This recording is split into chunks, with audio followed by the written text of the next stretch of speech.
kò ní yà wá lẹ́nu wípé ń gbọ́ ọba ya ẹ̀yin náà lẹ́ẹ̀ máa pariwo pọ́ máa yín òwúlò.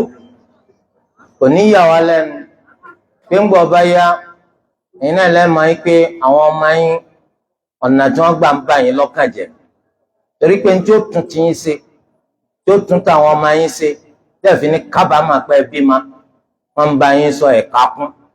Subhanallah, òkúkú náà yín kọ́bọ̀ tá a fi débì kò jẹ́ ẹ mọ iyì kọ́bọ̀. Ìdínú tẹ́ẹ̀fì láǹfààní àti lè máa pariwo, tẹ́ẹ̀fì láǹfààní àti máa wíwèé kówèé. Tó yẹ pé àwọn onífújì ìranu wọn bá wálẹ̀ yìí tẹ́ẹ̀ mọ̀ pé àbà oníkálukọ́ farabalẹ̀ tí wọ́n fẹ́ gbọ́sọkúsọ tí ń bá àbí bẹ́ẹ̀ kọ́ ni gbogbo àwọn àrégbé àti ránù tí ò ní jẹ́yìn oṣooríire láyé, tí ò ní bá dáadáa pàdé sáré, tí ò ní bá dáadáa pàdé lọ́kìyàmà, ó ṣe jókòó ní máa ń jọ àwa lójú. wọ́n bá wa sọ tí ó tún ti wá sí tọmọ òfin ní yáyàkuyà mọ́ ọ lọ́wọ́ tí ò ní kábàámà kó o bí.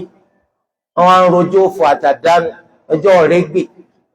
Akramakumullah, gbogbo ọmọ tó bá kọ́ nípa ẹ̀sìn àwọn ni máa ń láàánú òbí.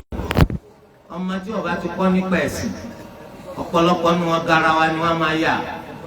ẹ̀sìn tẹ́ ń fojú di o, ẹ̀sìn tẹ́ kàkún òun náà ni ó ṣẹ́kù. tó bá kú tó kú láyé yìí báyìí gbogbo owó fò àtàdánù wàá mọ lówó fò àtàdánù, kò sí ètí ọ̀bọ̀ lọ síbi kankan. ẹ̀sìn tá kàkún òun ni ó ṣẹ́kù.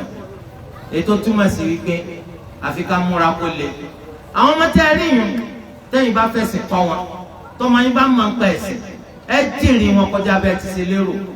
tẹ́ ẹ rò yí pé ọmọ kọ́lé fún ni ọ̀rọ̀ amọ́tò fún ni òní wọ́n ń pè lérè ọmọ ni.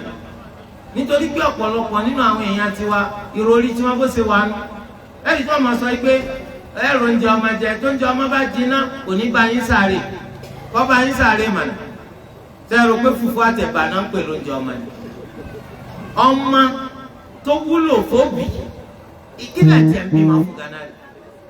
òfin ẹ̀sìn Islam fi hàn wá pé ẹ̀ ń bímọ nítorí kí ọmọ lẹ́yìn Ànábì wa Muhammad sallallahu alayhi wa sallam kún lè bá a pọ̀ jù. ẹ̀ sì ń bímọ nítorí káwọn ọmọ yíyún wọ́n lè bá a jẹ́ ọ̀pákùtẹ̀lẹ̀ fún yín lójú ayé yín àti lẹ́yìn ikú yín. tẹ́rí ọmọ tẹ́ bí tọmọ bá fi lè lọ láàánú yín tí bá ń ṣàdúrà fún yín ẹ ti jẹ èrè tọ́pọ̀. kọ́mọ ra mọ́tò fún yín, kọ́mọ kọ́lé fún yín, nítọ́ dáa náà ní kọ́ ra mọ́tò fún yín, nítọ́ dáa ní kọ́ kọ́lé fún yín, àmọ́ tọ́mọ bá ń ṣàdúrà fún yín ó ju gbogbo nǹkan lọ.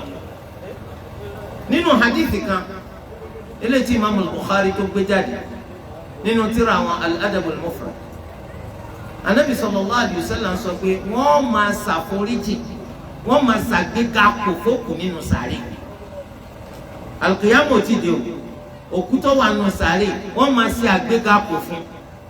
òkú ọmọ wa béèrè pé ẹ dákun níbo lélẹ́yìí tí wàá mo ti kú, iṣẹ́ mi ti tán. àwọn màlẹ́kọ̀ máa sọ pé waladuka istaghfara lak, ọmọ rẹ lọ tọrọ àforíjì fún. Subhanallah, ọmọ tẹ́ fi sáyé ẹ̀yin ti lọ ọmọ yín tọrọ àforíjì fún yín yóò máa ṣe sábàbí kí wọ́n máa ṣe àlékún àgbéga kò fún yín nù sàárè. kò wá níyé ṣẹlẹ̀ bẹ́ẹ̀ tó náà bá fi kọ́ àwọn ọmọ rẹ̀ ẹ máa tọrọ àforíjì fún mi tó bá kú, ẹ máa rántí bàbá tèmi náà, ẹ máa rántí ìyá mi. dáadáa yọ tẹ̀síwájú níjọ́ gbẹ̀ndà kìyà. ọmọ táwọn afẹ́sìn kọ̀ọ̀kọ́ ìbá àwọn ọmọ táwọn afẹ́sìn kọ́ láti ilé ayé ń bi lọ́mọ kan ti ti bàbá rẹ̀ mọ́lé. ó ti bàbá mánulé, ó sì ti àgádágodo, ó tún wá gbá ní gbága. bàbá wa ń ké láti inú ilé pé ẹ gbà mí. gbogbo ẹni tó débẹ̀ tó fẹ́ wọ́n lẹ́kùn wọ́n bọ́ ọmọ ń bẹ̀ pé lẹ́kùn lè ta lè fẹ́ wọ́n. lẹ́kùn lè tiwa ní bàbá tèmi ni èmi ni mo ti má lé. Subhanallah. bẹ́ẹ̀ni irú ẹ̀kọ́ kan lẹ́yìn náà fi kọ́ tó fi ń hurú wà bá wọn.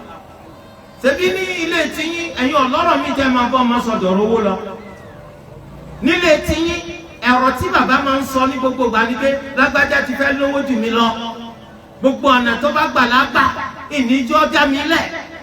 àwọn ìyá náà máa sọ fún àwọn ọmọ wọn ìgbówó tá à ń ṣe yìí lágbájá tí èsèrú rẹ̀ tẹ́lẹ̀ òun náà ti kó sáàrin wa, owó tó ní ti fẹ́ pọ̀ ju tèmi lọ, gbogbo tí ọba gbàjọ gbà lájọ fún ẹ̀ ń sọ létí àwọn ọmọ yín, ẹ̀ ń fún wọn tírénì ni.